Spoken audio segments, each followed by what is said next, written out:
En los rincones más antiguos del folclore alemán, los hermanos Grimm recogieron una historia singular, la de Juan Erizo, el niño nacido entre dos mundos. Con la mitad de su cuerpo cubierto de púas y un corazón lleno de anhelos, su vida estuvo marcada por el rechazo y la soledad. Pero los cuentos, como la vida, dan giros inesperados, y en su exilio, Juan Erizo encontró el poder de la música, la astucia del viajero y el cumplimiento del destino. En esta historia de promesas rotas y fidelidades cumplidas, descubriremos que la apariencia no define el alma y que la verdadera nobleza se encuentra en aquellos que cumplen su palabra, incluso cuando el mundo los rechaza. Capítulo 1. Un deseo imprudente. El viento susurraba entre los campos dorados de trigo, inclinándolos en una reverencia perpetua ante el horizonte infinito. En una humilde aldea, entre colinas cubiertas de espesos bosques y caminos de tierra que serpenteaban hasta perderse en la espesura, vivía un campesino con su esposa. Durante muchos años habían trabajado la tierra con sus propias manos, doblando el lomo bajo el sol abrasador del verano y resistiendo los inviernos inclementes que cubrían el mundo con su manto de escarcha. Sin embargo, a pesar de sus esfuerzos, la felicidad no parecía sonreírles del todo. Su hogar carecía de risas infantiles, de pequeñas huellas marcadas en la tierra, de voces que corretearan entre los campos. El campesino, un hombre de rostro curtido y manos fuertes, pasaba las noches mirando el fuego de la chimenea, mientras su esposa, con la tristeza reflejada en los ojos, suspiraba al ver a otras mujeres de la aldea con sus hijos en brazos. La falta de descendencia era un peso en sus corazones, una herida silenciosa que dolía más con cada año que pasaba.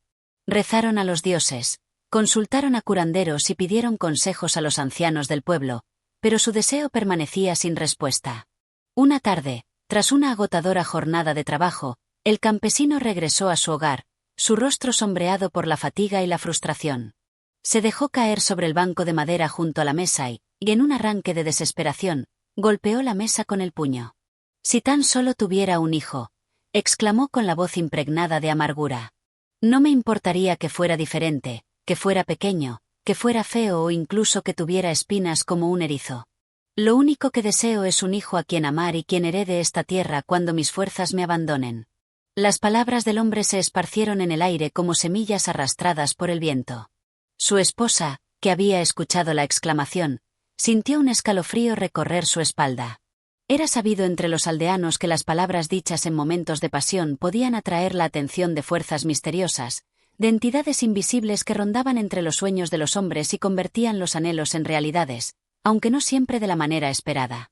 El tiempo pasó y, contra toda esperanza, la mujer descubrió que estaba encinta. La noticia se esparció por la aldea como un rumor en la brisa, y las mujeres mayores acudieron a su puerta para ofrecer hierbas y consejos. La pareja, regocijada, preparó el hogar con la ilusión de quienes han esperado demasiado tiempo por un milagro. Tejieron pequeñas mantas, fabricaron una cuna de madera y hablaron sobre el futuro con sonrisas en los labios. Pero cuando el día del parto llegó, una sombra de horror se posó sobre la casa. La partera, que había asistido en tantos nacimientos, retrocedió al ver al niño recién nacido. La madre, exhausta y sudorosa, tomó a la criatura entre sus brazos y contuvo un grito ahogado al ver lo que había traído al mundo. Su hijo, aunque sano y vivo, no era como los demás. La mitad de su cuerpo era el de un niño humano, con piel rosada y ojos brillantes. Pero la otra mitad estaba cubierta de gruesas y afiladas espinas, como las de un erizo del bosque.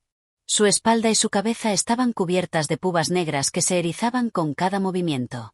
El campesino miró a su hijo con el corazón dividido entre el amor y el horror. Había pedido un hijo, sin importar su apariencia, y ahora su deseo se había cumplido de la forma más extraña. La aldea entera susurraba sobre el niño que había nacido con espinas, sobre la maldición que debía haber caído sobre la casa del campesino. Algunas ancianas advertían en murmullos que el pequeño podía ser un castigo divino o un ser venido de un mundo distinto. Pero la madre, a pesar de su sorpresa y temor, abrazó a su hijo con ternura. «Lo llamaremos Juan», susurró, acariciando con cuidado la parte de su rostro que no estaba cubierta de espinas. Y así, el niño fue bautizado como Juan Erizo. Los días pasaron y la pareja intentó criar a su hijo con normalidad, pero la presencia de las espinas hacía que los demás niños lo evitaran, que los adultos se apartaran con miradas furtivas. Nadie quería acercarse demasiado a él. A medida que creció, Juan Erizo aprendió a moverse con cautela, consciente de que cualquier contacto podía herir a quienes amaba. Aprendió a vivir en la sombra, a observar desde lejos, a caminar solo por los senderos del bosque. Lo que sus padres no sabían era que el destino de su hijo no estaba escrito en la aldea, ni en los campos de trigo que rodeaban su hogar. Juan Erizo estaba destinado a grandes cosas, aunque su sendero estuviera cubierto de espinas y soledad. El campesino se sentaba junto al fuego por las noches y miraba a su hijo con un nudo en la garganta. Había pedido un hijo sin importarle la forma en que viniera al mundo, y ahora comprendía que los deseos, cuando son pronunciados sin reflexión, pueden traer consecuencias que el corazón no siempre está preparado para aceptar. Capítulo 2. El niño de púas. Desde el momento en que abrió los ojos al mundo, Juan Erizo supo que su existencia sería distinta. Mientras otros niños eran recibidos con sonrisas y ternura, él encontró miradas temerosas y murmullos esquivos. La mitad de su cuerpo era el de un niño común, con pequeñas manos inquietas y ojos brillantes que exploraban su entorno con curiosidad, pero la otra mitad, cubierta de espinas negras y afiladas como agujas, era un recordatorio constante de su rareza. Los primeros años de su vida transcurrieron en la penumbra del hogar, lejos de las miradas inquisitivas de los aldeanos. Su madre, aunque asustada en un principio, lo abrazaba con el mayor cuidado posible, protegiéndolo del frío y la indiferencia del mundo. Su padre, sin embargo, se distanciaba cada vez más. Lo observaba con una mezcla de culpa y desconcierto, incapaz de aceptar por completo aquello que había deseado sin medir las consecuencias. Los niños del pueblo no jugaban con él. Lo miraban desde lejos con los ojos abiertos de asombro y miedo, susurrando historias entre ellos. Decían que era un engendro del bosque, que traería mala suerte a la aldea si alguien se atrevía a tocarlo. Y si alguno de los más valientes se acercaba, siempre terminaba con un rasguño en la piel o una espina clavada en la palma de la mano. Pronto, dejaron de intentarlo. Juan Erizo no lloraba por ello. Desde muy pequeño, entendió que el cariño no siempre era accesible para todos y que su mundo estaba hecho de silencio y distancia. Mientras otros niños corrían por los campos, él deambulaba por los caminos solitarios que llevaban al bosque. Encontró compañía en los árboles, en las criaturas del monte que no le temían, en el susurro del viento entre las hojas. Aprendió a escuchar, a comprender el lenguaje de la naturaleza de una forma que los humanos nunca podrían. Pero en su hogar, la situación se volvía cada vez más tensa. Su padre, aunque nunca había sido un hombre cruel, empezó a evitarlo. Se esforzaba en las labores del campo y hablaba poco, como si la presencia de Juan le recordara a diario el precio de su deseo. En las noches, cuando creía que su hijo dormía, murmuraba a su esposa en voz baja: «Este niño no es como los demás. No sé qué futuro le espera, pero no es aquí». La madre, en cambio, callaba. Su amor por Juan no conocía condiciones, aunque en su pecho albergara el miedo de lo desconocido. El tiempo pasó, y Juan Erizo creció. Aunque su piel seguía cubierta de púas, su mente era ágil y despierta. Aprendió a moverse con delicadeza para no lastimar a su madre cuando ella le acariciaba la mejilla. Descubrió que su propia diferencia podía convertirse en su fortaleza. No necesitaba la aprobación de quienes lo rechazaban, pues tenía su propio mundo, uno donde las espinas no eran una maldición, sino una armadura. Fue entonces cuando descubrió su pasión por la música. Un día, mientras vagaba por los límites del bosque, encontró una gaita abandonada junto a un tronco viejo. Era un instrumento humilde, gastado por el tiempo, pero cuando sopló en ella, el sonido llenó el aire con una melodía profunda y melancólica. Desde aquel momento, la gaita se convirtió en su compañera inseparable. Aprendió a tocar con la misma facilidad con la que respiraba, y cada nota que brotaba del instrumento parecía contar su historia mejor que cualquier palabra. El pueblo empezó a notar aquella música. En las noches tranquilas, cuando la luna bañaba los campos con su luz plateada, los aldeanos escuchaban las notas tristes y hermosas que surgían desde el bosque.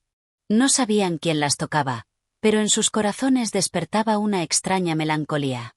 Juan Erizo, el niño rechazado, el niño de púas, había encontrado su voz en la melodía.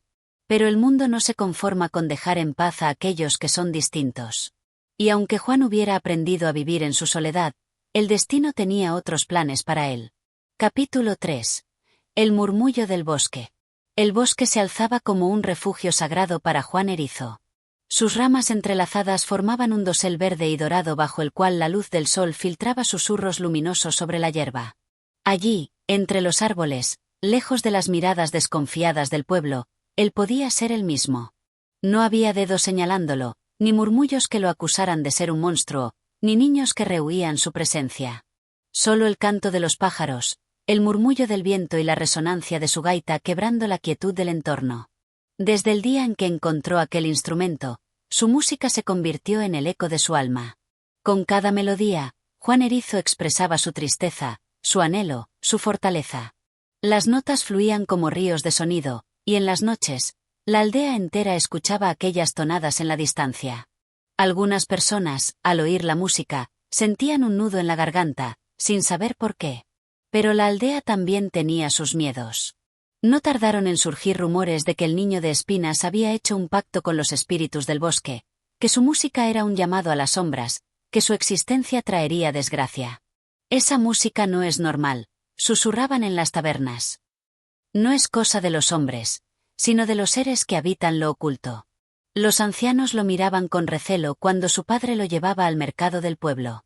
No importaba cuánto intentara mezclarse con los demás, siempre había un muro invisible separándolo. Un día, mientras caminaba entre los puestos de verduras y telas, sintió una piedra golpear su espalda. Se volvió, pero no vio quién la había lanzado. Solo escuchó las risas de unos niños escondidos tras los barriles.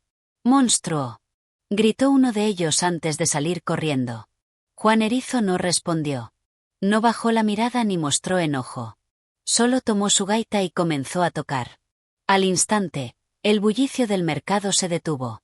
Los comerciantes, los aldeanos, incluso los animales quedaron en silencio. La melodía que salía de su instrumento era extraña, melancólica y hermosa, como el sonido de un viento lejano que recordaba tiempos pasados. El panadero dejó caer la hogaza que tenía en las manos. La costurera sintió un escalofrío recorrerle la espalda. La anciana que vendía hierbas vio lágrimas acumularse en sus ojos sin razón aparente. Cuando terminó la melodía, el mercado quedó en un mutismo absoluto. Juan Erizo guardó su gaita y se alejó, sin decir palabra. Desde aquel día, nadie volvió a insultarlo en público, pero el miedo hacia él creció en la aldea. Su padre, al ver lo ocurrido, apretó los labios con amargura. Cuando regresaron a casa, se sentó junto al fuego y suspiró. Juan, dijo al fin. No puedes quedarte aquí para siempre. Juan Erizo levantó la mirada. Sabía lo que su padre estaba a punto de decir, pero aún así, sintió que su pecho se encogía. No eres como los demás, continuó el hombre. La gente no te entiende, y eso nunca cambiará. Te ven con miedo, con recelo. Y algún día, ese miedo puede volverse peligroso. La madre de Juan, que escuchaba la conversación con lágrimas en los ojos, intentó hablar, pero su esposo la detuvo con un gesto. No quiero que te vayas porque no te quiera, dijo el campesino, sino porque el mundo es más grande que esta aldea. Tienes un destino que no está aquí, entre estos campos. Juan Erizo comprendió. Siempre lo había sabido. Su hogar nunca había estado entre los hombres que lo temían. Si quería encontrar su propósito, debía marcharse. Esa misma noche, mientras el viento soplaba entre las vigas de la casa, Juan Erizo se preparó para partir. Su madre, con los ojos llenos de tristeza, le entregó un manto grueso para protegerlo del frío.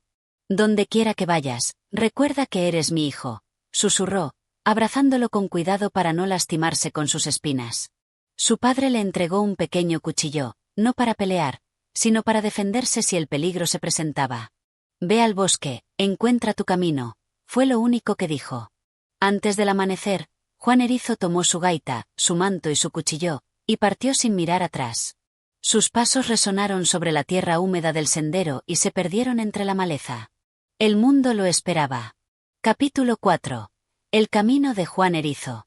El alba aún no despertaba del todo cuando Juan Erizo emprendió su camino. La niebla dormía sobre los campos como un velo de sombras pálidas, y el rocío se aferraba a las hojas de los árboles como lágrimas cristalinas. Su silueta solitaria avanzaba sin prisa, envuelta en el manto que su madre le había dado. Sus espinas relucían con el primer resplandor del día, y su gaita, atada con un lazo de cuero, colgaba de su espalda, como un compañero silencioso en su travesía. Dejó atrás la aldea sin voltear la vista. Sabía que, aunque sus padres lo amaban, aquel no era su lugar. No había sido bienvenido desde el día de su nacimiento, y ninguna música, por más hermosa que fuese, cambiaría el miedo en los corazones de los aldeanos.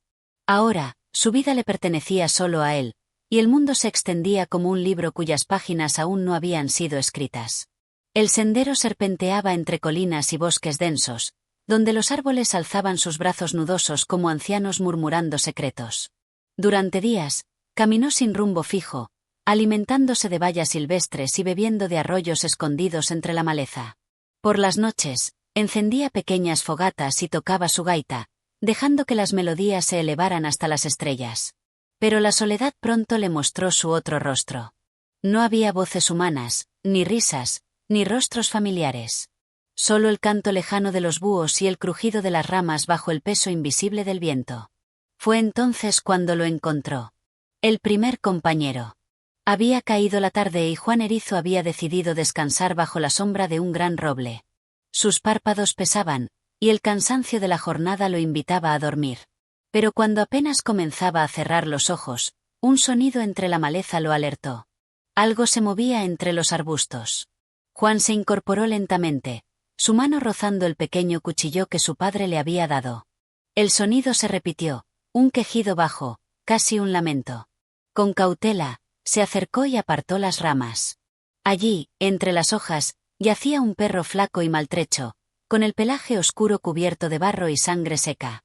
Su respiración era débil, y en su costado se veía una herida que aún supuraba. Juan se arrodilló y extendió la mano, pero el animal gruñó, mostrando sus dientes amarillentos. «No te haré daño», susurró Juan, con la voz serena.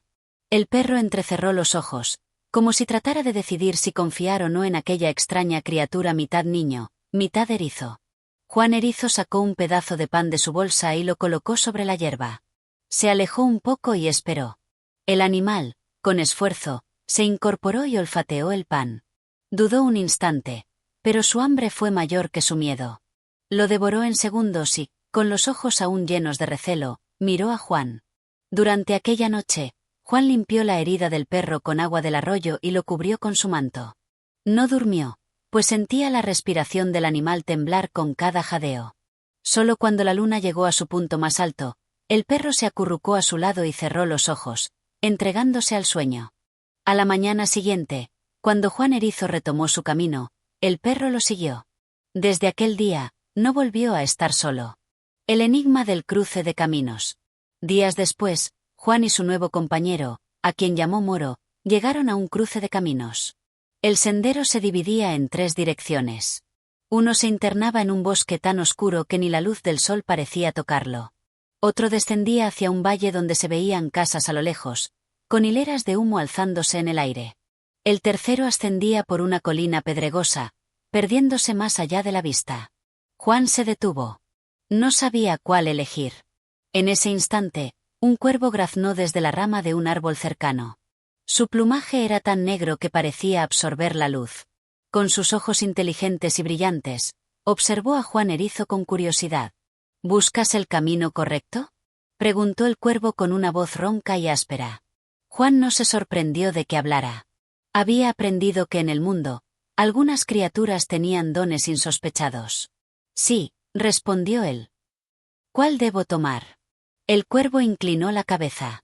Cada camino tiene su precio, croó. En el bosque oscuro, encontrarás lo que temes. En el valle, encontrarás a los hombres. Y en la colina, encontrarás a aquel que te espera. ¿Quién me espera?, preguntó Juan. Pero el cuervo ya no respondió.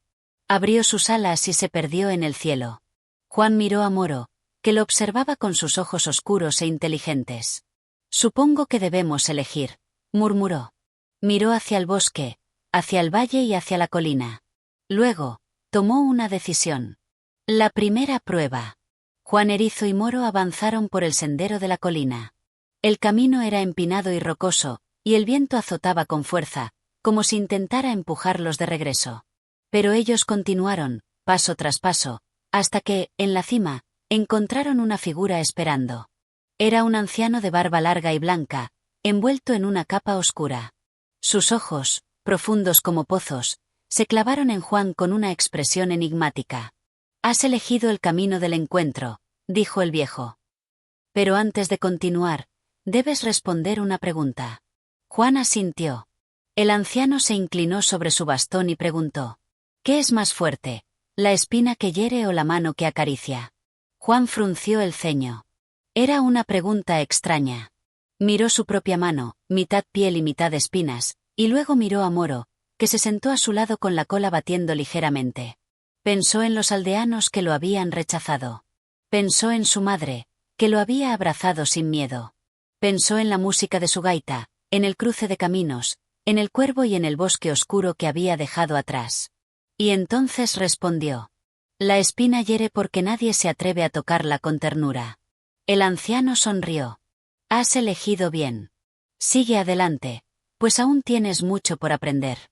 Dicho esto, el anciano se desvaneció en el viento, como si nunca hubiera estado allí. Juan Erizo tomó aire y continuó su camino, con Moro a su lado. El viaje apenas comenzaba. Capítulo 5. El castillo de los silencios. Juan Erizo y Moro descendieron la colina con paso firme, dejando atrás el enigma del anciano. La brisa de la montaña se convirtió en un aire más denso y cálido a medida que se acercaban al valle. La tierra estaba cubierta de hierbas doradas que crujían bajo sus pies, y en la distancia, los tejados de un pueblo asomaban como islas en un mar de trigo. Pero antes de llegar a la aldea, un nuevo obstáculo se alzó en su camino. A lo lejos, en la cima de una colina solitaria, se alzaba un castillo. No estaba en ruinas, pero parecía abandonado, como si el tiempo lo hubiera olvidado. Sus muros eran de piedra oscura, y sus torres se erguían contra el cielo como dedos de un gigante petrificado. La entrada principal estaba custodiada por dos estatuas de leones con las fauces abiertas, como si rugieran en un silencio eterno. Juan sintió un escalofrío recorriéndole la espalda. Algo en aquel lugar le llamaba, aunque no sabía si era un llamado de bienvenida o de advertencia. Moro gruñó suavemente, con las orejas tensas. «Lo sé, amigo», susurró Juan. «Hay algo extraño aquí». Pero en su corazón, supo que no podía ignorar aquel castillo. Había elegido el camino de la colina, y todo en su viaje parecía guiado por un propósito oculto. Se acercaron con cautela. La gran puerta de madera estaba entreabierta, como si esperara su llegada. Cuando Juan la empujó con suavidad, ésta cedió sin resistencia, emitiendo un leve crujido. Entraron. Los pasillos sin eco. El interior del castillo era un mundo de sombras y mármol. Un largo corredor se extendía ante ellos, con candelabros apagados que colgaban de las paredes. El suelo de piedra reflejaba su silueta en la penumbra, y cada paso que daban resonaba como un eco que se apagaba demasiado rápido. Lo más inquietante era el silencio.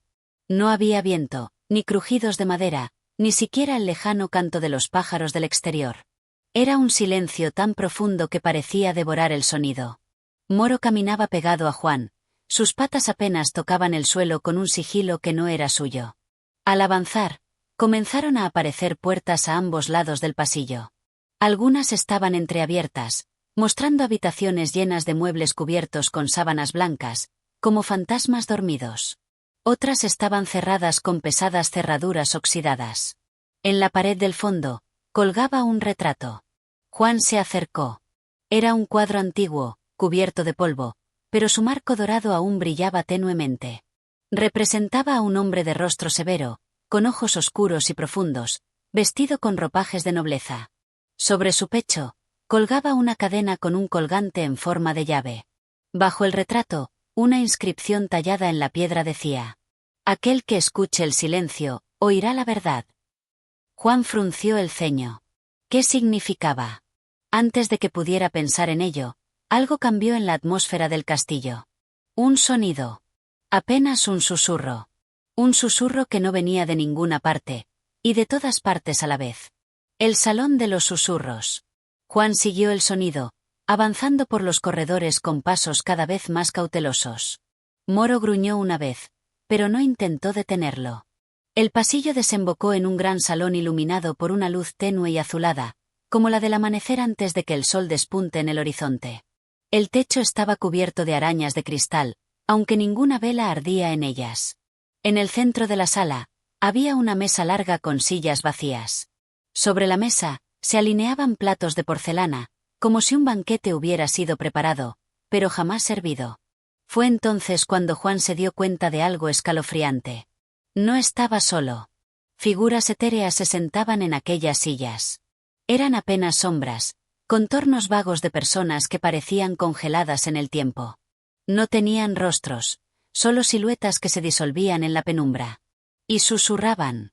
No hablaban con palabras, sino con ecos de recuerdos perdidos, con voces que apenas rozaban la realidad. Juan contuvo la respiración. No podía entender lo que decían, pero sintió en su corazón que le hablaban directamente a él. Moro, a su lado, gimió bajito, como si sintiera el peso de algo que no podía ver. Juan avanzó un paso. Las figuras se estremecieron y los susurros se hicieron más fuertes. Un viento frío recorrió la sala, agitando los manteles y haciendo temblar las copas vacías. De pronto, en la cabecera de la mesa, apareció una figura más nítida que las demás. Era un hombre de túnica oscura, con el rostro cubierto por la sombra de una capucha. Cuando habló, su voz no fue un susurro, sino un eco profundo y solemne. «Has entrado en el castillo de los silencios», dijo. «Y aquí, todos los que han callado tienen algo que decir». Juan sintió un escalofrío recorrerle la espalda. «¿Quién eres?», preguntó. El hombre alzó lentamente una mano y señaló el retrato que Juan había visto en el pasillo. Él fue el último que escuchó. «Ahora, es tu turno». Juan tragó saliva. «¿Escuchar qué?». El hombre inclinó la cabeza. «La verdad». Las luces parpadearon. Las sombras en la mesa comenzaron a moverse, alzando lentamente sus manos espectrales, señalándolo. Y entonces, una voz clara y distinta emergió entre los susurros, una voz que hizo que el corazón de Juan se detuviera por un instante. Era la voz de su madre. «Juan, hijo mío». Juan sintió que la sangre se le helaba. Moro aulló, y la sala entera tembló como si una tormenta invisible estuviera a punto de desatarse. La verdad lo estaba esperando. Pero, ¿estaba listo para escucharla? Capítulo 6. El secreto enterrado. El aire en el gran salón se volvió pesado, como si estuviera hecho de sombras líquidas. El eco de la voz de su madre aún vibraba en los huesos de Juan erizo. Su corazón golpeaba su pecho como un tambor de guerra, y su piel erizada por naturaleza pareció encresparse aún más ante la revelación. Moro, su fiel compañero, gruñó bajito, con las patas tensas contra el suelo de mármol. Algo en la sala quería que se quedaran. Algo les exigía escuchar. La figura encapuchada permanecía inmóvil en la cabecera de la mesa, con su presencia oscura como un faro en la penumbra. «Has venido a escuchar la verdad, Juan erizo», dijo el desconocido con voz grave. «Pero solo aquellos que están dispuestos a conocerla pueden soportar su peso». Los murmullos de la sombra se intensificaron. Era como si docenas de voces quisieran hablar al mismo tiempo, pero sus palabras se disolvían en el aire antes de poder formarse completamente. Juan tragó saliva y dio un paso al frente. «Si mi madre me está llamando, quiero escucharla», dijo con firmeza, aunque su interior temblaba. El encapuchado extendió su brazo huesudo y señaló una gran puerta doble al fondo del salón. Era de madera negra, con relieves tallados de raíces que parecían crecer y retorcerse a lo largo de su superficie. En su centro, un símbolo en forma de espiral brillaba con un resplandor tenue. «Más allá de esta puerta yace la historia que el mundo ha olvidado», dijo el hombre. «La historia de tu sangre, de tu destino y del juramento que se hizo mucho antes de que nacieras». Juan no podía dar marcha atrás. El llamado de la voz de su madre era más fuerte que el miedo. Con un último respiro profundo, extendió la mano y tocó la puerta. Un sonido sordo retumbó en todo el castillo. Las raíces talladas parecieron moverse, como si estuvieran vivas, y la espiral en el centro brilló con mayor intensidad. Y entonces, las puertas se abrieron. Las raíces del pasado. Más allá de la puerta se extendía una caverna oculta dentro del castillo. No era de piedra común, sino de un material oscuro y pulido que reflejaba apenas la luz de unas antorchas parpadeantes. Juan avanzó con cautela, con Moro pegado a su lado. Al llegar al centro de la caverna, sus ojos se abrieron con asombro. En el suelo, encerrado en un círculo de símbolos antiguos, yacía un enorme árbol petrificado. Su tronco era grueso y sus ramas se extendían como dedos retorcidos, pero lo más inquietante era lo que colgaba de ellas.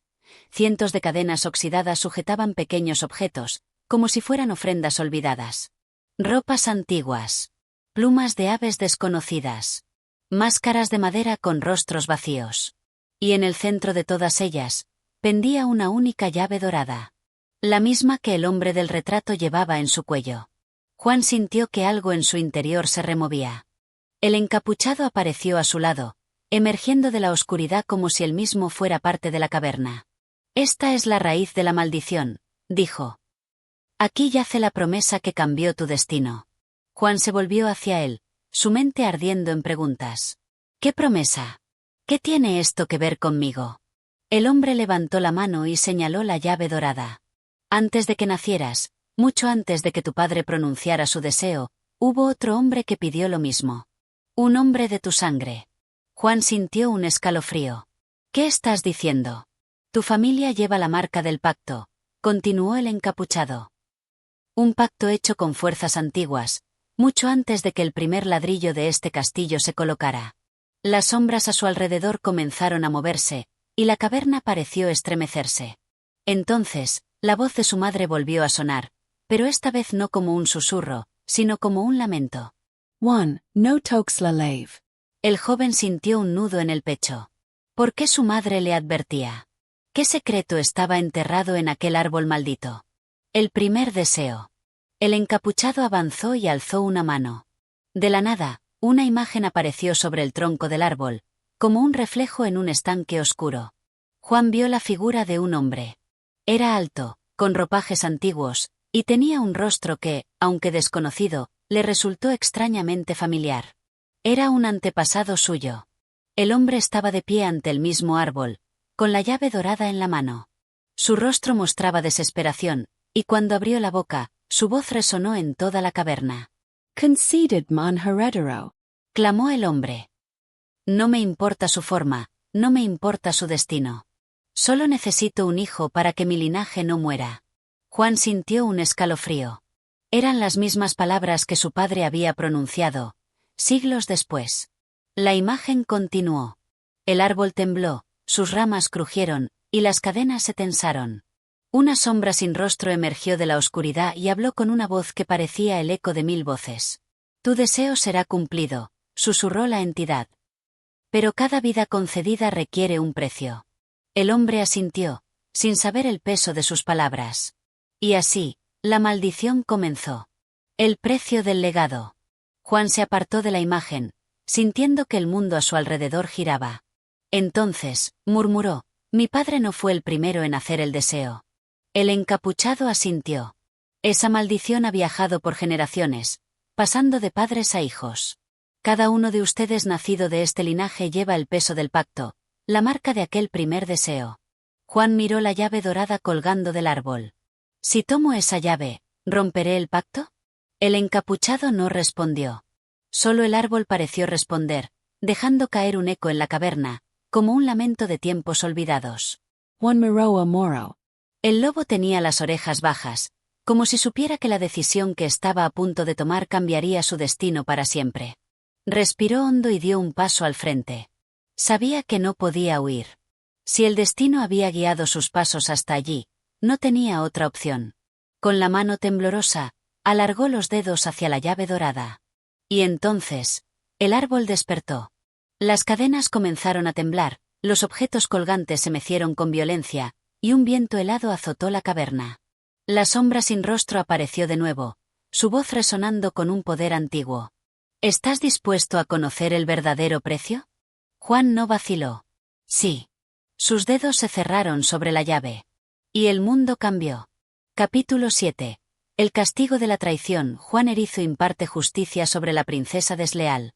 En el vasto reino que se extendía más allá de las montañas y los valles, se alzaba un castillo de mármol blanco, cuyos muros parecían tocar el cielo.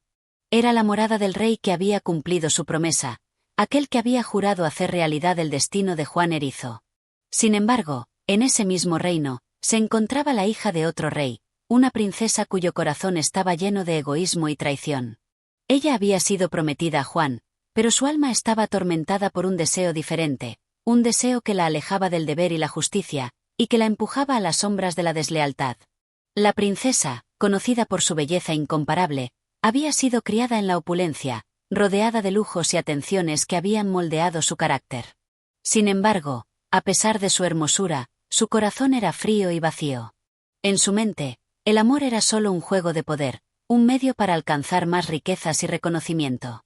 No era una mujer que creyera en el valor de las promesas, ni en la importancia de la palabra dada.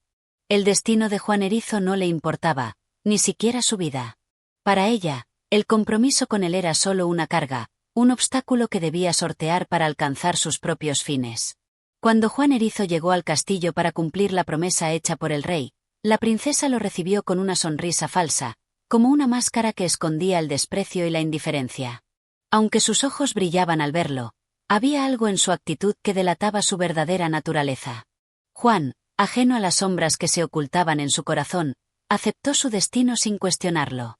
Pero no tardó en darse cuenta de que la princesa no compartía su sinceridad, ni su honor.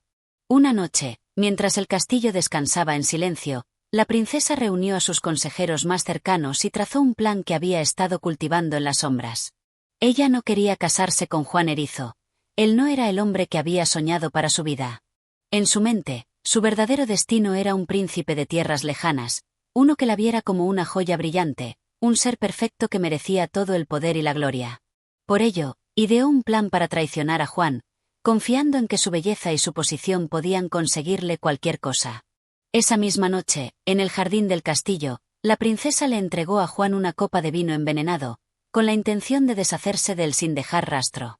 Mientras él bebía, ella lo observaba desde las sombras, satisfecha con su astucia. No había amor en sus ojos, solo un deseo frío y calculador. Pero algo inesperado ocurrió. Juan, que había sido tocado por la verdad del destino, comprendió que algo estaba mal. Sus sentidos, más agudos y profundos gracias a su peculiar naturaleza, percibieron el veneno antes de que el líquido llegara a su garganta. Con una rapidez que sorprendió a la princesa, Juan arrojó la copa al suelo, rompiéndola en 1000 pedazos. Miró a la princesa con una mezcla de desdén y tristeza, pues ya no sentía rabia hacia ella, sino compasión. Sabía que su destino, el cual había sido forjado por promesas y juramentos, no podía ser alterado por la traición de alguien que aún no entendía el verdadero significado de la palabra honor. «Pensaste que podrías romper lo que no puedes comprender», dijo Juan, su voz grave y firme, como el eco de las antiguas montañas. «La traición solo te lleva a un abismo sin fin. Y yo no puedo permitir que alguien como tú continúe con esta mentira». La princesa, al ver que su plan había fallado y que Juan no había caído en su trampa, intentó buscar refugio en sus palabras. «Tú no comprendes», dijo ella con voz temblorosa. «No soy una mujer que pueda estar atada a alguien como tú. Yo merezco algo más grande, algo más digno». Juan, con la sabiduría que la vida le había otorgado a través de su dolor y su sacrificio, se acercó lentamente a la princesa. La miró con unos ojos penetrantes, como si pudiera ver más allá de la fachada que ella había construido, como si pudiera ver su alma rota y vacía. En ese momento, comprendió que ella no podía ser salvada, que la oscuridad que habitaba en su corazón era demasiado profunda. «Lo que mereces no es mío para darlo», dijo Juan, sus palabras resonando como una sentencia. «Lo que haces con tu vida es tu elección, pero no puedo permitirme que siga siendo una amenaza para lo que es justo. El castigo que recibirás no es solo por lo que intentaste hacerme, sino por el daño que causas al propio reino y a aquellos que te rodean». Con una calma imperturbable, Juan extendió su mano hacia la princesa. No era un gesto de ira, sino uno de justicia, el tipo de justicia que solo podía provenir de alguien que había conocido el sufrimiento, la traición y el abandono. La princesa, aterrada por la fuerza de su mirada y el peso de sus palabras, intentó retroceder, pero el destino había hablado. En un abrir y cerrar de ojos, el reino entero supo de la traición y el castigo que seguiría. La princesa fue desterrada de su propio hogar, despojada de su título y su posición, y enviada a vivir una vida de soledad en una tierra lejana, lejos de las lujosas paredes del castillo. Su belleza ya no servía de nada, su arrogancia se convirtió en una carga que ni su nobleza podía rescatar. Juan Erizo, al impartir esta justicia, no lo hizo por venganza, sino como un recordatorio de que la traición no tiene cabida en el reino de la verdad. El reino, al conocer el destino de la princesa, entendió que Juan Erizo no era solo un hombre de espinas, sino un hombre de honor. El castigo que le impuso a la princesa no fue un acto de crueldad, sino una lección de que el verdadero poder no radica en el deseo, ni en el ego, sino en la fidelidad a las promesas hechas. La justicia, aunque a veces dura, siempre es un acto de amor hacia lo que es correcto. Y así, Juan Erizo se convirtió en un símbolo de la integridad, no solo para su reino, sino para todos aquellos que entendieran que la verdadera fuerza radica en la capacidad de ser fiel a uno mismo y a lo que se ha prometido, incluso cuando la traición se cierne en las sombras. Capítulo 8. El reino de la esperanza. Juan llega al castillo del rey que sí cumplirá su palabra. Tras el castigo que impartió con justicia a la princesa desleal, Juan Erizo continuó su viaje hacia el reino del rey que, según las palabras de la promesa hecha años atrás, debía cumplir con su palabra y darle lo que le había sido prometido. Aunque había enfrentado pruebas difíciles y deslealtades que no esperaba, su alma seguía intacta, guiada por la luz de la esperanza que lo había acompañado desde que era un niño. Sabía que no todos los hombres son iguales, y que, al final, las promesas verdaderas no se quiebran, sino que se cumplen con honor. El camino hacia el castillo del rey justo era largo, serpenteante y lleno de incertidumbres. Las tierras que Juan atravesaba eran vastas y desoladas en su mayoría, y aunque la belleza del paisaje le otorgaba momentos de paz, el corazón de Juan no dejaba de latir con fuerza. La idea de encontrar a alguien que verdaderamente honrara su palabra le parecía un sueño lejano, una luz tenue al final de un túnel oscuro. Había conocido ya el rostro amargo de la traición, y se preguntaba si sería capaz de reconocer la verdadera justicia cuando la tuviera frente a él. Sin embargo, al acercarse al reino prometido, una sensación cálida se apoderó de su ser. El aire parecía más fresco, los árboles se alzaban majestuosos, como si el propio reino estuviera preparado para recibirlo. Al llegar a las puertas del castillo, una majestuosa estructura de piedra blanca y dorada, los guardias lo recibieron con una cordialidad que no había experimentado en ningún otro lugar. A diferencia del castillo de la princesa, donde la desconfianza y la frialdad flotaban en el ambiente, allí reinaba un aire de hospitalidad genuina, como si todo en el reino estuviera alineado con la justicia. Juan fue guiado a través de los hermosos jardines del castillo, un lugar lleno de flores exóticas, fuentes cristalinas y árboles que parecían proteger el lugar con su sombra. Era evidente que el rey que gobernaba ese reino tenía un profundo amor por su tierra y su gente. En cada rincón, en cada paso que daba, Juan podía sentir la armonía entre el pueblo y su monarca. No se trataba solo de la grandeza del castillo o la opulencia de los jardines, sino de la paz que emanaba de todo lo que rodeaba al reino. Era un lugar donde las promesas no se olvidaban, sino que se vivían y se honraban con cada acción. Al llegar al salón del trono, Juan se encontró con el rey que le había prometido un destino. Era un hombre de porte noble, con el rostro sereno y sabio, pero con una mirada que reflejaba una bondad profunda y sincera. El rey, al verlo, se levantó de su trono y caminó hacia él con una sonrisa amable. No había en su rostro ni arrogancia ni desdén, solo una dignidad tranquila que emanaba de su ser. «Bienvenido, Juan Erizo», dijo el rey, su voz llena de calidez y respeto. «He esperado mucho tiempo para que llegues aquí. Te he hecho una promesa, y no soy un hombre que olvide lo que dice. Todo lo que se me ha pedido, lo cumpliré, porque mi palabra es mi honor». Juan, al escuchar esas palabras, sintió una paz interior que no había experimentado antes. Sabía que no se trataba solo de un rey que cumplía su palabra, sino de un hombre que comprendía el peso de las promesas y la responsabilidad que implican. No era solo un gobernante, era un ser humano que entendía las luchas de la vida, las pruebas que el destino coloca en el camino, y el valor de ser fiel a uno mismo. «Majestad, he viajado mucho para llegar hasta aquí», dijo Juan, su voz llena de gratitud. «Y aunque he enfrentado la deslealtad y la traición, hoy puedo decir que el destino me ha llevado a un lugar donde las promesas se cumplen. Mi corazón está en paz, pues sé que aquí puedo encontrar lo que me ha sido prometido». El rey lo miró fijamente y asintió, como si comprendiera cada palabra de Juan. Luego, con un gesto solemne, ordenó a sus consejeros que trajeran el pergamino donde se encontraba escrita la promesa que él había hecho años atrás.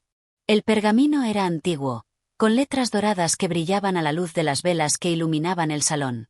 El rey lo desató con reverencia y lo extendió frente a Juan. «Lo que he prometido, lo he cumplido, y te doy lo que te corresponde, no solo como rey, sino como hombre de honor», dijo el rey, entregando a Juan un anillo de oro que brillaba con una luz cálida, como si contuviera dentro de sí todo el poder de las promesas cumplidas. El anillo, un símbolo de la promesa que había sido forjada con sinceridad, representaba mucho más que un simple objeto de valor. Era un testamento de la justicia, un recordatorio de que la esperanza nunca se pierde, incluso cuando el camino parece oscuro y lleno de desilusiones. Juan tomó el anillo con las manos temblorosas, no por miedo, sino por la magnitud del regalo que acababa de recibir. Era una promesa de que su destino, el cual había sido forjado con espinas y sacrificio, ahora estaba completo. El rey lo miró con ojos llenos de comprensión y habló nuevamente, su voz llena de sabiduría. Juan, este reino te recibe con los brazos abiertos. Pero tu destino no termina aquí. La verdadera tarea de un hombre de honor no es solo recibir lo que se le ha prometido, sino también asegurarse de que esa promesa sea vivida por todos. Eres ahora parte de este reino, y tu misión no es solo ser un heredero, sino también un protector de las promesas y de la justicia. Con esas palabras, el rey no solo le entregó a Juan un título, sino también una responsabilidad que era aún más grande que el propio reino. Juan comprendió que su destino estaba ahora más ligado a los demás, a la justicia y a la preservación de lo que era correcto. Este reino, lleno de esperanza y bondad, ahora sería su hogar, y él sería un guardián de su luz. La noche cayó sobre el reino, pero en el corazón de Juan, la luz de la justicia brillaba con fuerza. Sabía que el viaje que había emprendido, el cual había estado lleno de traiciones y desafíos, había sido solo el comienzo de un destino mucho más grande. Y, aunque el camino por delante aún estaría lleno de pruebas, también sabía que la esperanza nunca lo abandonaría, porque había llegado a un lugar donde las promesas se cumplían, donde la verdad siempre prevalecía. Juan Erizo había encontrado lo que buscaba, no solo el cumplimiento de un destino, sino un reino donde la esperanza, la justicia y el honor caminaban juntos, de la mano. Y así, bajo las estrellas que iluminaban el vasto cielo, el joven herido de espinas se convirtió en el símbolo de un nuevo comienzo, un nuevo reino lleno de posibilidades. Capítulo 9. El temor de la princesa. La segunda princesa enfrenta su destino con miedo e incertidumbre. En el corazón del castillo, donde la justicia parecía fluir en cada rincón, Juan Erizo encontró, finalmente, la segunda princesa que su destino le había prometido. La joven, aunque en apariencia tan noble y serena como su entorno, no podía esconder el temor que dominaba su mirada. Sus ojos, grandes y oscuros, reflejaban un mar de dudas y miedos que, por más que intentaba ocultar, la hacían parecer frágil ante la magnitud de lo que estaba por suceder. Era una princesa de linaje antiguo, hija de un rey que, aunque sabio y justo, no podía evitar la preocupación que veía en su hija. El reino, que había florecido bajo su padre, estaba a punto de ser testigo de un destino que cambiaría todo, no solo para la joven princesa, sino también para el propio reino. La promesa que su padre había hecho a Juan Erizo parecía ahora una carga pesada sobre sus hombros.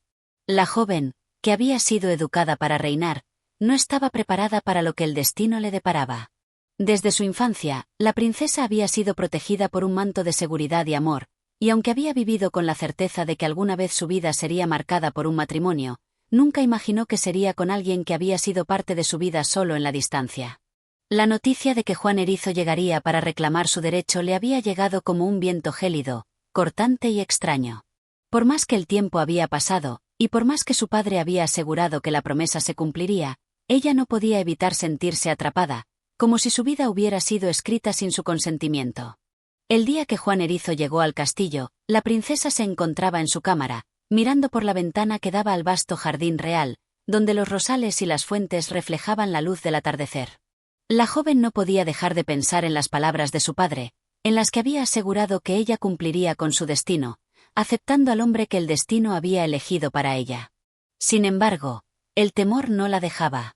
El temor de lo desconocido, de lo que implicaba unirse a alguien que no había elegido, alguien que parecía tan diferente a lo que había imaginado para su vida.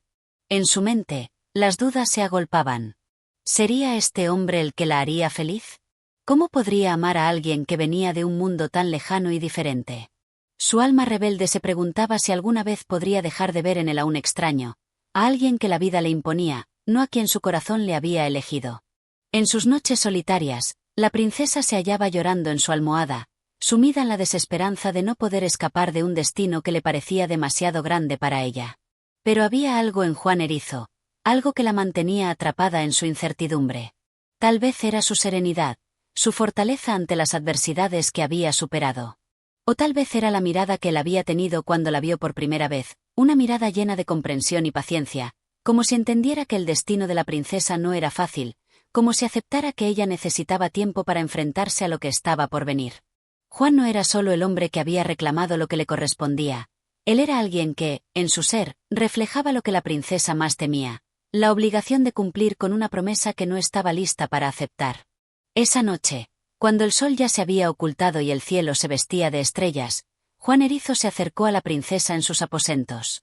No hubo fanfarrias ni ceremonias solemnes, solo una tranquila y profunda serenidad que se respiraba en el aire. La princesa lo miró desde su ventana, donde su rostro reflejaba la luz plateada de la luna. Juan no habló inmediatamente. Sabía que el momento que estaba viviendo no era fácil para ella. La princesa no lo había elegido, y aún así, su destino estaba ahora atado al suyo. Alzó la vista hacia el rostro de la joven, sus ojos llenos de esa mezcla de miedo e incertidumbre que, aunque ocultos tras un velo de nobleza, eran inconfundibles. Juan, al ver esa vulnerabilidad, supo que su tarea no era solo reclamar lo que le correspondía, sino ser el consuelo que la princesa necesitaba para comprender su propio destino. «Princesa», dijo él con voz suave pero firme, «sé que este es un camino que temes recorrer, y yo no estoy aquí para hacerte daño. Soy Juan Erizo, aquel que has oído mencionar, pero también soy alguien que comprende lo que significa el miedo. El miedo de lo desconocido, el temor de un futuro que se ve incierto, son sentimientos que también he conocido. Pero te prometo, que mi propósito no es más que la justicia y el cumplimiento de lo que se ha jurado. No te pido amor inmediato, solo comprensión y el tiempo para que todo se acomode en tu corazón». La princesa lo miró, sorprendida por la gentileza de sus palabras. Nunca había esperado que alguien que venía de tan lejos, un hombre de quien solo había oído hablar como una figura distante, pudiera comprender su temor de esta manera. Sin embargo, lo que sentía por dentro no desaparecía. La incertidumbre seguía siendo una sombra que se alargaba en su alma. No sabía si podría llegar a aceptarlo, si su corazón algún día lo vería como algo más que una obligación. «Juan», respondió ella, su voz quebrada por el peso de sus sentimientos, «no puedo evitar sentir miedo. Mi vida ha sido guiada por las manos de otros, por las decisiones de aquellos que me precedieron. Nunca se me dio la oportunidad de elegir, de decidir mi destino. Y ahora, aquí estoy, enfrentando algo que no entiendo completamente. ¿Cómo puedo amar a alguien que no he elegido? ¿Cómo puedo abrazar lo que se me ha impuesto?» Juan se acercó un paso más, con humildad, pero con una fuerza que irradiaba desde su ser. «El amor», dijo él, «no siempre se trata de una elección instantánea, ni de un amor a primera vista. El amor, princesa, se construye con el tiempo, con los actos y con las promesas que se cumplen. No te pido que me ames de inmediato, solo que me des el tiempo que se necesita para conocernos, para entendernos. Y cuando lo hagas, encontrarás que lo que parecía una obligación se convertirá en una decisión que tu alma tomará, sin miedo». La princesa lo miró profundamente, sus ojos reflejando la lucha interna que llevaba consigo. Aunque el miedo seguía allí, también había algo en sus palabras que le ofrecía consuelo. Juan Erizo no era un hombre que la apresurara, no era alguien que viniera a reclamar su amor de inmediato. En su voz había una calma que le ofrecía el tiempo necesario para comprender lo que le estaba siendo otorgado, una nueva vida, una nueva oportunidad. El temor aún dominaba su corazón, pero ya no tan fuertemente. En ese momento, bajo el cielo estrellado, donde los silencios parecían ser respuestas en sí mismos, la princesa comprendió algo importante. Su destino no dependía de su miedo, sino de su capacidad para aceptar lo que la vida le había otorgado. Podría no ser amor inmediato, pero sí podría ser algo más profundo, algo que no se encuentra en la rapidez de los deseos, sino en la paciencia y la entrega. «Te daré el tiempo que necesitas», dijo finalmente la princesa, con un suspiro que parecía liberar su corazón de una pesada carga. «Te prometo que trataré de entender lo que me ofreces, y quizás, con el tiempo, pueda ver más allá del miedo que ahora siento». Juan asintió con comprensión. No había ganado su amor, pero había ganado algo más valioso, la oportunidad de caminar juntos hacia un destino que aún era incierto, pero que ahora se veía lleno de posibilidades. Y con esa promesa, los dos se retiraron en silencio, sabiendo que el verdadero viaje, el viaje del alma, comenzaba en ese preciso momento. Capítulo 10. La boda inesperada, el matrimonio de Juan Erizo y la princesa se lleva a cabo. El sol se alzaba sobre el horizonte, tiñendo el cielo de tonos cálidos que mezclaban dorados y rojos, una paleta que parecía anticipar el gran evento del día. En los jardines del castillo, adornados con flores recién florecidas y la brisa suave que se deslizaba entre los árboles, se reunían los nobles y los súbditos para ser testigos de un acontecimiento que parecía ser tan incierto como majestuoso. La boda de Juan Erizo y la princesa, tan esperada y, a la vez, tan imprevisible, estaba a punto de suceder. La princesa, que había aceptado finalmente lo que el destino le había preparado, caminaba lentamente hacia el altar, su rostro oculto tras un delicado velo de tul blanco que se movía al ritmo del viento. El miedo que había dominado su corazón en las semanas anteriores parecía haberse desvanecido, al menos en parte, reemplazado por una incertidumbre más suave, una curiosidad por el futuro que se desplegaría ante ella. Ya no era la joven temerosa que había llegado al castillo para enfrentarse a lo desconocido, ahora caminaba con una nueva dignidad, con la resolución de aceptar lo que la vida le traía, sin rechazar lo que no podía controlar. Juan Erizo, por su parte, estaba de pie junto al altar, su mirada fija en el suelo, sus pensamientos tranquilos pero profundos. No había prisa en su corazón, ni en su rostro, que reflejaba una serenidad que contrastaba con la agitación de la princesa. Juan sabía que la boda no era un simple acto ceremonial, era un paso hacia algo mucho más grande, un compromiso con una vida nueva que requeriría paciencia y, sobre todo, amor. No esperaba que su unión fuera inmediata, ni que la princesa lo amara de inmediato. Pero había algo en su ser que le decía que este era el camino que debía seguir, que este era el destino que había sido tejido por fuerzas que escapaban a la comprensión humana. El sacerdote, un hombre venerable con una larga barba blanca, esperaba junto al altar, sus manos entrelazadas con el libro de los votos. Los invitados, vestidos con sus mejores galas, murmuraban en voz baja mientras observaban la escena. Algunos se sentían expectantes, otros confundidos, pues esta boda, que había sido una promesa entre un rey y un hombre de otro mundo, parecía tan ajena a las costumbres del reino. Sin embargo, en el fondo de sus corazones, todos comprendían que el amor, aunque no siempre se expresa de manera convencional, tiene su propio ritmo y su propia fuerza, una que no puede ser detenida por el miedo ni por las dudas. La princesa llegó finalmente al altar, donde Juan la esperaba. Sus ojos se encontraron por primera vez de cerca, y en ese momento, ambos supieron que no era solo la promesa lo que los unía. Había algo más profundo que eso, algo que se estaba gestando lentamente entre ellos. El miedo que había marcado sus corazones al principio ya no era tan fuerte, aunque aún quedaba algo de la ansiedad por lo desconocido. Pero el entendimiento mutuo, la paciencia y el tiempo que ambos habían concedido a la situación, les había permitido ver más allá de lo que los había separado. El sacerdote, con una voz solemne, comenzó a leer las palabras del ritual, pero antes de que pudiera proseguir, Juan Erizo levantó la mano. Con una mirada firme y profunda, se dirigió a la princesa. «Antes de que sigamos adelante, princesa», dijo él con suavidad, «quiero decirte algo que mi corazón no puede guardar más tiempo. Te prometo que, aunque este matrimonio no se haya dado de la manera en que ambos esperábamos, seré fiel a ti en cuerpo y alma. Mi vida es tuya, no por obligación, sino porque creo que esta es la unión que nuestros destinos han trazado.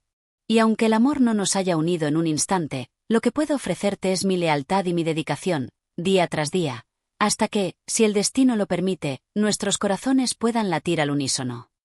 La princesa, que había estado en silencio hasta ese momento, sintió una corriente de emoción recorrer su cuerpo al escuchar las palabras de Juan. Aunque su corazón aún no latía por él de la manera en que él deseaba, algo en su ser comenzó a cambiar. Aceptaba su promesa no porque fuera forzada a hacerlo, sino porque Juan le ofrecía algo que era más valioso que cualquier promesa hecha por un rey, la honestidad de un corazón sincero. Con una sonrisa tenue, la princesa respondió: «También te prometo, Juan Erizo, que haré todo lo que esté en mis manos para que este matrimonio sea verdadero. No sé si en este momento te amo, pero reconozco en ti una bondad que me inspira a intentarlo. Juntos, construyamos algo que se base en la confianza y el respeto». El sacerdote, que había observado la escena con una serenidad expectante, asintió con aprobación y continuó con los votos. La ceremonia continuó de manera solemne, pero había una nueva calma en el aire. La conexión entre los dos ya no era solo un acto de destino, sino también el inicio de una relación que, con el tiempo, podría transformarse en algo más grande que cualquier promesa hecha entre hombres. Finalmente, llegó el momento de los anillos. Juan Erizo, con manos firmes pero temblorosas, colocó un anillo de oro en el dedo de la princesa, un símbolo que representaba no solo el matrimonio, sino también el compromiso de caminar juntos, más allá de lo conocido, hacia lo incierto, pero lleno de posibilidades. La princesa, con delicadeza, hizo lo mismo, colocando el anillo de bodas en el dedo de Juan, un símbolo de su aceptación, de su disposición a abrir su corazón al amor, aunque aún no lo hubiera encontrado por completo. Y así, dijo el sacerdote, con una voz que parecía resonar en todo el jardín, los unimos en matrimonio, no solo por la promesa de 2 reinos, sino por la promesa de 2 almas que se encuentran en el viaje de la vida. Que este matrimonio sea testigo de la verdad y la sabiduría que el destino ha trazado para ustedes. La multitud estalló en un suave aplauso, pero en ese momento, Juan Erizo y la princesa no prestaron atención a los murmullos ni a las celebraciones. En sus corazones, el amor aún no estaba, pero había algo más, un profundo respeto por la vida que ambos compartían, por el viaje que comenzaba en ese instante. Los ecos de las campanas del castillo resonaron en el aire, y los dos, unidos no solo por la promesa del rey, sino también por sus propios compromisos, caminaron juntos hacia lo desconocido, con la esperanza de que el amor, algún día, florecería en su matrimonio. Aunque la boda no fue el final de su historia, sino el principio de un largo camino, ambos sabían que la verdadera esencia de su unión no dependía de las expectativas externas, sino de lo que construyeran en el tiempo que se les concediera. Un amor que, aunque no había comenzado con un ardor fulgurante, estaba destinado a crecer en el espacio entre los silencios, los gestos y los compromisos cotidianos. La princesa y Juan Erizo, bajo el manto de su promesa, se dirigieron juntos hacia una vida nueva, un matrimonio inesperado, pero lleno de la promesa de lo que vendría. Capítulo 11. La noche de la verdad, un secreto oculto se revela en la oscuridad. La noche había caído sobre el reino con su manto estrellado, cubriendo el paisaje con una quietud inusitada. La luna, brillante y serena, se alzaba en el cielo, proyectando una luz plateada sobre el castillo, cuyas torres parecían tocar las estrellas. En el interior del palacio, la festividad de la boda se había desvanecido en un silencio profundo. Los ecos de la música, las risas y las palabras celebratorias habían dejado paso a una quietud en los pasillos, a un sopor que marcaba el final de un día lleno de eventos que cambiarían el curso de las vidas de los involucrados. La princesa, que en el día había sido el centro de las miradas y las alabanzas, se retiró a su habitación con la mente llena de pensamientos en conflicto. La boda, que había comenzado como una obligación, se había convertido en un acto lleno de promesas y sentimientos encontrados. Aunque había aceptado a Juan Erizo y las circunstancias que les unían, algo dentro de ella aún no terminaba de encajar, algo que la mantenía inquieta, como si hubiera una verdad aún no revelada, algo oscuro que acechaba en las sombras de su corazón. El castillo, en su aparente calma, parecía susurrar secretos en cada rincón. La princesa, con la luz tenue de las velas iluminando su rostro, caminaba por el pasillo hacia la habitación que compartía ahora con su esposo, Juan. Sus pasos eran firmes, pero su corazón palpitaba con una ansiedad extraña, como si algo la estuviera arrastrando hacia lo desconocido. Aunque el amor aún no había brotado entre ellos, la conexión que había comenzado a crecer entre los dos en su ceremonia había sembrado la semilla de una duda persistente. En la habitación, Juan Erizo estaba sentado junto a la ventana, mirando al exterior con la mirada perdida. Su mente, igual que la de la princesa, estaba envuelta en un torbellino de pensamientos. La boda había sido solo el inicio de un viaje que ninguno de los dos comprendía completamente. A pesar de la aparente calma exterior, en su interior, el joven sentía que algo había cambiado irrevocablemente en su vida, que ese acto de unión no era un simple compromiso, sino una llamada a algo mucho más grande, a un destino que ambos debían cumplir, aunque aún no comprendieran por qué. Cuando la princesa entró en la habitación, sus ojos se encontraron de inmediato. No hubo palabras al principio, solo una silenciosa comprensión entre ellos, un reconocimiento tácito de que esa noche debía ser diferente. Había algo en el aire, un peso invisible que los rodeaba, una tensión palpable que parecía invadir cada rincón del espacio. La princesa, aunque aún vacilante, decidió dar el primer paso. Se acercó lentamente a Juan, su respiración más rápida de lo habitual, su mente en un caos de dudas y miedos. Algo le decía que esta noche no era una noche común, que la verdad que había estado esquivando todo el tiempo debía ser finalmente revelada. Juan, dijo ella, su voz temblando apenas perceptiblemente, hay algo que necesito decirte. Algo que no he podido contar desde que llegué al castillo. Juan, sin apartar la vista de la ventana, asintió en silencio, invitándola a continuar.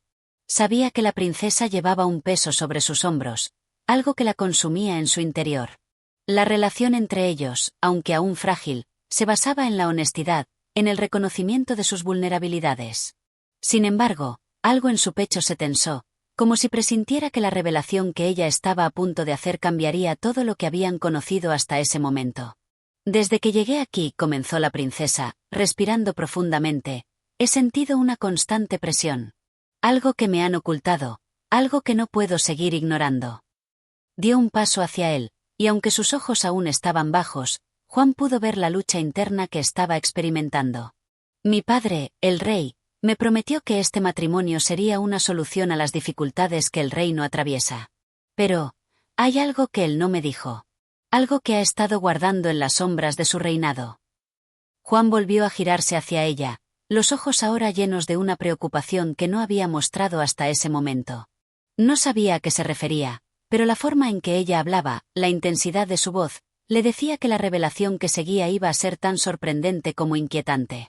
Mi familia, continuó la princesa, no solo me ha entregado a ti para sellar una alianza política. No es solo eso. En realidad, me han obligado a casarme contigo no por lo que eres, sino por lo que representas.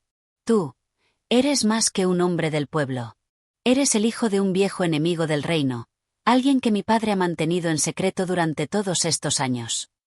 Juan Erizo sintió como si el aire se hubiera congelado a su alrededor.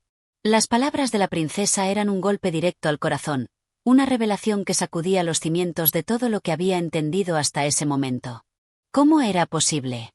¿Qué significaba esto para él y su lugar en el reino? Mi padre, dijo la princesa, casi con lágrimas en los ojos, hizo todo lo posible para que nunca lo supieras, pero tu linaje ha sido una sombra sobre nuestra familia. Y ahora, en lugar de enfrentarse a las consecuencias de sus actos, me ha ofrecido como una solución, como una manera de manejar lo que se avecina. La habitación se llenó de un pesado silencio. Juan miraba fijamente a la princesa, intentando procesar las palabras que acababa de escuchar. La traición, el engaño y las intrigas palaciegas se mezclaban en su mente como un torbellino. Por un momento, no supo qué hacer con la información que le había sido entregada. ¿Qué implicaba esto para su futuro? ¿Acaso su vida había sido manipulada desde el principio, sin que él lo supiera? La princesa, al ver la confusión en sus ojos, se acercó a él, pero esta vez, fue Juan quien la detuvo con un gesto de su mano. No, no te acerques, dijo, su voz temblando de indignación. Todo esto ha sido una mentira, ¿verdad? Todo ha sido una farsa. Ella no dijo nada, simplemente asintió, su rostro lleno de dolor por lo que había tenido que revelar. La noche que había comenzado como un paso hacia el entendimiento, ahora se había convertido en una revelación oscura, que había desmoronado la poca confianza que se había forjado entre ellos. Los secretos que se habían mantenido ocultos, las verdades enterradas, finalmente habían emergido en la oscuridad de esa noche. El amor que Juan había intentado ofrecer con todo su ser ahora se veía empañado por la traición de aquellos que habían manejado su vida como si fuera una simple ficha en un tablero de ajedrez. La princesa, con el corazón lleno de arrepentimiento, ya no sabía cómo enfrentar lo que acababa de decir. No había forma de deshacer lo que ya se había revelado. Esa noche, la oscuridad no solo pertenecía al reino, sino también a sus corazones, a la verdad que, finalmente, se había dejado ver, pero a un costo que ninguno de los dos podría imaginar. Capítulo 12. El renacer de Juan. La piel de erizo arde y un joven hermoso emerge. La mañana que siguió a la noche de la verdad no fue como cualquier otra. En el silencio profundo de la habitación, donde la luz apenas comenzaba a filtrarse por las rendijas de la ventana, Juan Erizo se despertó con el peso de las revelaciones aún en su pecho. Las palabras de la princesa, que habían quedado flotando en el aire como ecos de una verdad amarga, retumbaban en su mente. Pero algo más se agitaba dentro de él, algo que lo impulsaba hacia un cambio, hacia una transformación que parecía inminente. Aquel secreto que había sido guardado tanto tiempo, la verdad sobre su linaje y su conexión con el pasado oscuro de su familia, había alterado su percepción del mundo. Pero más allá de eso, una sensación extraña comenzaba a apoderarse de su cuerpo. Sentía como si su propia piel, la piel de erizo que lo había definido hasta ese momento, estuviera ardiendo, como si estuviera a punto de desprenderse y dejar al descubierto algo completamente diferente, algo más puro y verdadero. La transformación no fue algo que ocurrió de inmediato, sino como un proceso lento pero irremediable. La piel de erizo, que hasta ahora le había dado una apariencia de dureza y rechazo, comenzó a arder, a picar, a desprenderse en pequeñas hebras que caían al suelo con suavidad. Cada espina que caía representaba una parte de su ser, un pedazo de su antigua identidad, que se desvanecía para dar paso a algo nuevo, algo más allá de la apariencia. Durante horas, Juan permaneció en su cama, sumido en un silencio profundo, mientras la magia que residía en él comenzaba a desplegarse. Su cuerpo, antes marcado por la piel de erizo que lo hacía parecer una criatura extraña y rechazada, se fue suavizando poco a poco. La metamorphosis era lenta, pero inevitable. Cada espina que caía dejaba una huella en su piel, revelando una figura más esculpida, más humana, más bella de lo que cualquiera podría haber imaginado. El proceso no solo fue físico, sino también interno. Juan sintió como una paz, que nunca antes había experimentado, lo invadía mientras se despojaba de su vieja identidad. Ya no era el niño marginado, el ser rechazado por su apariencia. Su cuerpo, ahora renovado, irradiaba una fuerza serena y una belleza que reflejaba no solo el cambio exterior, sino también la transformación de su alma. Ya no estaba marcado por la desesperanza, sino por una nueva esperanza, por un futuro lleno de posibilidades que hasta entonces le habían sido negadas. Cuando la última espina cayó, el joven que emergió era completamente diferente. Su rostro, antes cubierto por las cicatrices de la indiferencia y el desprecio, ahora mostraba una belleza serena, casi etérea. Sus ojos, antes oscuros y llenos de tristeza, brillaban con una luz nueva, una luz que reflejaba la sabiduría adquirida a través del sufrimiento. Su cuerpo, ahora perfecto en su simetría, parecía irradiar una fuerza tranquila, como si estuviera listo para enfrentar cualquier desafío que el destino le deparara. El renacer de Juan Erizo no solo fue un cambio físico, sino también un despertar espiritual. La persona que había sido marcado por su apariencia y por los prejuicios ajenos ahora se encontraba en una nueva etapa de su vida, una etapa donde su verdadera esencia podía finalmente brillar. Ya no era el niño de las espinas, el extraño en el reino. Ahora era un hombre renovado, un ser capaz de reclamar su lugar en el mundo con dignidad y orgullo. Con un suspiro profundo, Juan se levantó de la cama, tocando su rostro, su cuerpo, como si no pudiera creer la transformación que acababa de experimentar. Su piel ya no ardía, al contrario, sentía una frescura y ligereza que nunca antes había conocido. Los recuerdos del pasado, las heridas de su infancia y los momentos de rechazo, comenzaban a desvanecerse como sombras al amanecer. Salió de la habitación con paso firme, enfrentando la nueva vida que se abría ante él. Su mirada se alzó hacia el horizonte, donde el sol comenzaba a elevarse, tiñendo de oro las montañas lejanas. Era un día nuevo, un día lleno de promesas y de decisiones importantes. La imagen de la princesa, con sus ojos llenos de miedo y su alma atrapada en las sombras del reino, apareció brevemente en su mente. Pero ahora, con su nueva identidad, Juan Erizo no solo debía pensar en sí mismo, sino también en el destino del reino, en cómo cambiaría el curso de las cosas con su presencia. El joven comenzó a caminar por los pasillos del castillo, sintiendo que cada paso era un recordatorio de su renacimiento. La gente que antes lo había mirado con desdén, que lo había tratado como un ser extraño, ahora lo vería con otros ojos. La transformación no solo era interna, sino que también tendría un impacto en el reino, en todos los que vivían bajo el yugo de las promesas rotas y las mentiras palaciegas. Al llegar a los jardines del castillo, Juan se detuvo frente a un espejo de agua, observando su reflejo por primera vez desde su metamorfosis. El rostro que ahora veía no era el del niño que había sido, sino el de un joven lleno de vida y de poder. El agua reflejaba una figura elegante, con un porte digno de un rey, pero sin las cargas que el trono había impuesto a otros antes que él. Ya no era solo el hijo de un enemigo olvidado, ahora era el mismo, una persona que había encontrado su verdadera esencia en medio de la oscuridad y el sufrimiento. Era consciente de que la vida le presentaría nuevas pruebas, pero ahora, con su corazón lleno de confianza y su espíritu renovado, sentía que podía enfrentarlas todas. La princesa, el rey, el reino, todo eso quedaba atrás, como parte de un pasado que ya no le pertenecía. El futuro que lo aguardaba era uno que él mismo forjaría, uno en el que sería libre de ser quien realmente era. Con la mirada fija en el horizonte, Juan Erizo, el joven renovado, comenzó a caminar hacia su destino. Ya no era solo un hombre marcado por el sufrimiento y el rechazo, sino uno que había renacido para traer luz y esperanza a un reino que necesitaba un líder que fuera capaz de ver más allá de las sombras. Con cada paso, sabía que su verdadera misión apenas comenzaba.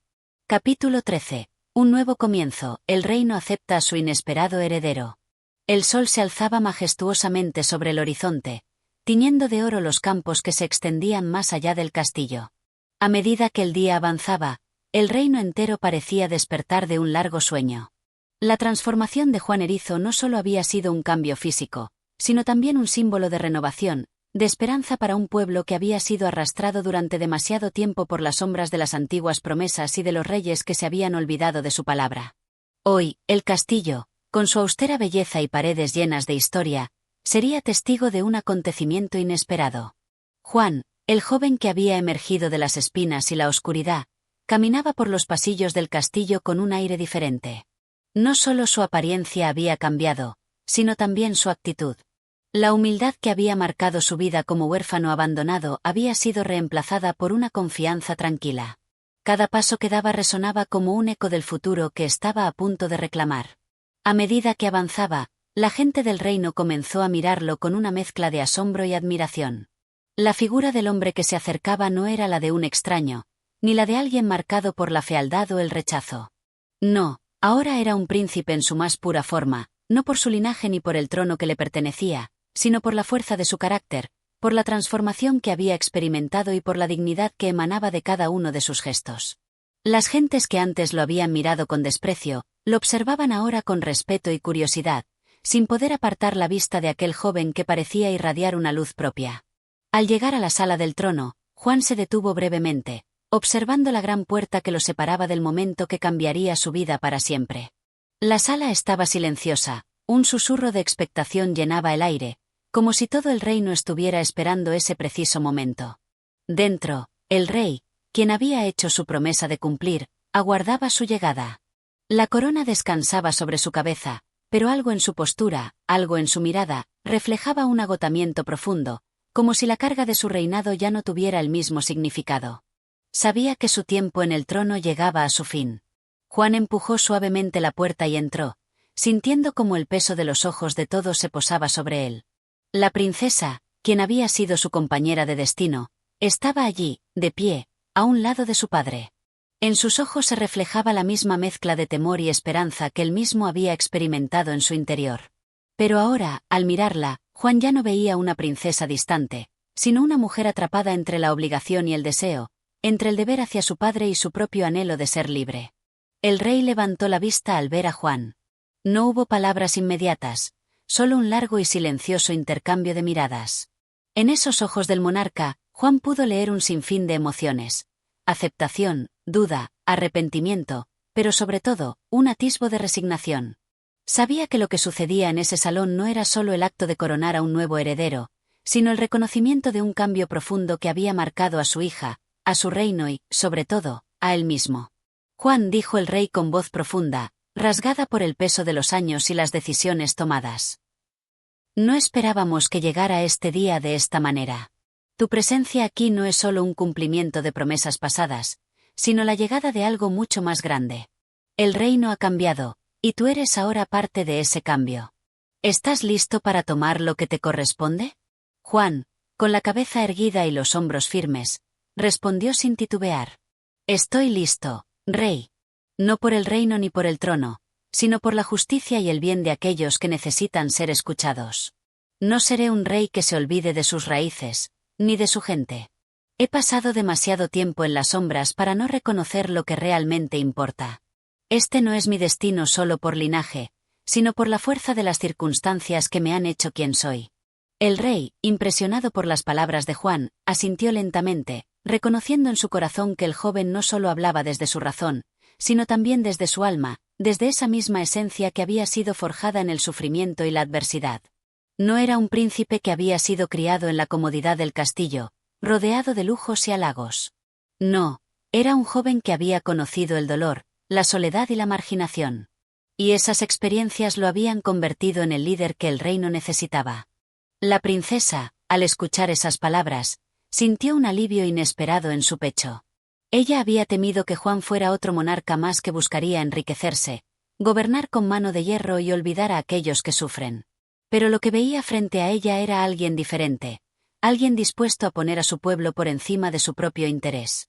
Un líder verdadero, uno que entendería su dolor y sus dudas. Juan Erizo, continuó el rey, su voz ahora más suave, te ofrezco el reino. Pero debes saber que este es un reino que necesita no solo un líder, sino también un sanador. Tienes el poder, ahora debes aprender a usarlo con sabiduría. El trono te pertenece, pero no olvides que la verdadera corona no es de oro ni de piedras preciosas, sino de responsabilidad, compasión y justicia. Juan hizo una profunda reverencia, aceptando las palabras del rey, pero sabiendo que, más allá de cualquier ceremonia, lo que realmente importaba era la conexión con su pueblo, la relación con aquellos que habían sido olvidados y que ahora, con su llegada, encontrarían un rayo de esperanza. No se trataba de la corona en su cabeza, sino de la carga en su corazón, una carga que él estaba dispuesto a llevar. El momento de la coronación llegó, pero no fue un acto solemne de pompa y circunstancia como todos esperaban. No hubo grandes celebraciones ni desfiles. En lugar de eso, Juan, el joven que había emergido de las sombras, aceptó su lugar no solo en el reino, sino en la historia de aquellos que luchan por un futuro mejor. La sala del trono, que antes se había sentido tan fría y distante, se llenó ahora de una nueva luz, la luz de un nuevo comienzo. Juan Erizo, el inesperado heredero, había llegado al trono. Y con él, un reino entero comenzaba a sanar, a crecer y a renacer. Un nuevo capítulo, lleno de posibilidades y esperanzas, comenzaba a escribirse. Capítulo 14. Final de cuento, justicia, amor y felicidad en el destino de Juan Erizo. El sol comenzaba a esconderse detrás de las colinas lejanas, tiñendo el cielo de tonos rojizos y anaranjados, como si el propio universo celebrara el final de una era y el inicio de una nueva. El reino entero parecía estar suspendido en un instante eterno, donde el tiempo se ralentizaba, pero a la vez, todo sucedía con una inusitada rapidez. Después de tantos años de sufrimiento, promesas rotas y esperanzas aplastadas, la paz finalmente había llegado al corazón de las personas. La justicia, la verdad y el amor se habían unido para cambiar el destino de todos. Juan Erizo, ahora rey, recorría las calles del reino con paso firme, pero sin la arrogancia de aquellos que han heredado la riqueza sin esfuerzo. Su presencia no era la de un monarca distante, sino la de un líder cercano a su pueblo, alguien que conocía el peso de las dificultades, el sabor amargo de la pobreza, la desesperación y el abandono. Pero también conocía la alegría de la redención, de la superación, y de la importancia de la bondad. A medida que caminaba, las personas lo saludaban con sonrisas sinceras. Ya no era el niño desfigurado que una vez vivió entre los árboles, apartado de la sociedad, sino el hombre que había roto sus cadenas, que había renunciado a la desesperanza y había tomado la rienda de su destino. Y el reino, con su gente de corazones humildes y manos callosas, lo aceptaba con el respeto que solo se le otorga a aquel que, como ellos, había sufrido y se había levantado. En los jardines del castillo, la princesa, ahora su esposa, caminaba de la mano de Juan, mientras el viento acariciaba suavemente su rostro. Ella había temido este momento, no por desconfianza hacia su futuro esposo, sino por la carga de las expectativas que siempre había sentido sobre sus hombros. Desde su nacimiento, había sido vista como un objeto de intercambio político, como una pieza más en el tablero de ajedrez de la realeza. Pero ahora, a su lado, tenía un hombre que la veía no como un trofeo o un símbolo de poder, sino como su compañera, su igual. ¿Sabes, Juan?, dijo ella, mirando las flores que rodeaban el camino por el que caminaban. Siempre soñé con este día, pero nunca imaginé que sería tan distinto a lo que había pensado. Pensaba que la felicidad llegaría solo cuando todo estuviera perfecto, cuando no quedaran sombras en el reino, cuando todo fuera como un cuento. Juan la miró con una sonrisa cálida, la misma que había aparecido en su rostro cuando, por primera vez, las espinas de su piel se desintegraron y dejó de ser solo un hombre marcado por su apariencia para convertirse en el hombre de carácter que ahora era. No hay cuentos perfectos, princesa. Pero los momentos felices se construyen con las decisiones que tomamos, con la valentía de cambiar lo que está mal y la fuerza para aprender de nuestros errores. Nuestro destino no está escrito, lo creamos a cada paso. Y esas palabras resonaban en su corazón, no como una promesa vacía, sino como un compromiso real con ella misma, con él y con su reino. La felicidad no llegaría por arte de magia, ni por la coronación de un rey ni el matrimonio de una princesa. La felicidad sería el fruto de sus esfuerzos conjuntos, de su amor sincero y, sobre todo, de la justicia que reinaría en todos los rincones del reino. Esa noche, en el gran salón del castillo, un banquete se celebraba en honor a la nueva era que comenzaba. La mesa estaba llena de manjares, pero lo que realmente alimentaba a todos era la sensación de que por fin se habían logrado alcanzar los sueños de muchos. El reino, que antes vivió bajo el yugo de la indiferencia y la traición, ahora se encontraba bajo el gobierno de un rey sabio, que no prometía riquezas ni grandezas, sino lo que el pueblo realmente necesitaba: paz, dignidad y justicia. Juan se levantó para dirigirse a sus súbditos. Sus palabras, aunque sencillas, llegaron al corazón de todos los presentes, como un bálsamo para las heridas del pasado. Hoy, queridos amigos, no celebramos una victoria personal, ni el logro de un trono. Hoy celebramos la victoria del amor sobre el odio, de la justicia sobre la injusticia, y de la verdad sobre las mentiras que nos han mantenido divididos. No soy un rey porque tenga un título ni una corona. Soy un rey porque llevo en mi corazón el amor por cada uno de ustedes, por sus luchas y sus sueños. Juntos, hemos llegado hasta aquí. Y juntos, seguiremos adelante, con la fuerza de nuestro compromiso hacia la felicidad de todos. Los aplausos resonaron en la sala, pero no eran solo un acto protocolario. Eran un testamento de la profunda conexión que Juan había logrado crear con su pueblo. En ese momento, todos sabían que el reino había cambiado, no por un golpe de suerte ni por una transformación mágica, sino por el esfuerzo colectivo de aquellos que creyeron en la posibilidad de un mundo mejor. La justicia, finalmente, había hecho su trabajo. La princesa, a su lado, lo miró con los ojos llenos de admiración. Sabía que su vida ahora tenía un propósito que iba más allá del simple hecho de ser esposa de un rey. Tenía la responsabilidad de apoyar, de acompañar a su esposo en el arduo camino de gobernar, de cuidar y de ser un faro de esperanza para las generaciones venideras. Al final de la noche, cuando los últimos ecos del banquete comenzaron a desvanecerse y el reino se sumía en un tranquilo silencio, Juan y la princesa se retiraron a su habitación, un lugar que, más que un simple espacio físico, era ahora un símbolo de su amor y su compromiso mutuo. En sus corazones, ambos sabían que su destino, aunque lleno de desafíos, sería compartido, porque el verdadero propósito de la vida no es alcanzar la perfección, sino aprender a caminar juntos, a levantarse ante cada caída y a encontrar la belleza en los momentos más simples. Y así, el reino floreció bajo el gobierno de un rey que nunca dejó de ser el niño huérfano, el joven marcado por las espinas, el hombre que, con su corazón puro y su espíritu indomable, se convirtió en un faro de justicia, amor y esperanza para todos. El final de este cuento no fue el fin de un capítulo, sino el comienzo de una historia que seguiría escribiéndose día tras día, en cada rincón del reino, en cada corazón que soñara con un futuro mejor. Capítulo 15. El legado de Juan Erizo, la verdadera fuerza del reino. El reino florecía bajo el nuevo reinado de Juan Erizo.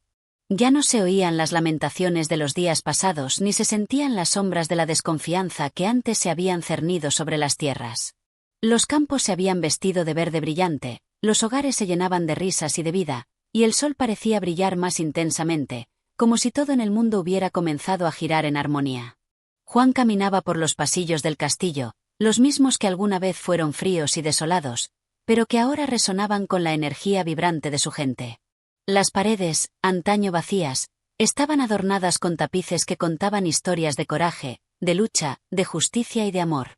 La historia de su vida, la de un niño marcado por el destino pero transformado por la voluntad, estaba grabada en cada rincón del reino. Y a pesar de todo lo que había logrado, el rey Erizo sabía que aún quedaba mucho por hacer.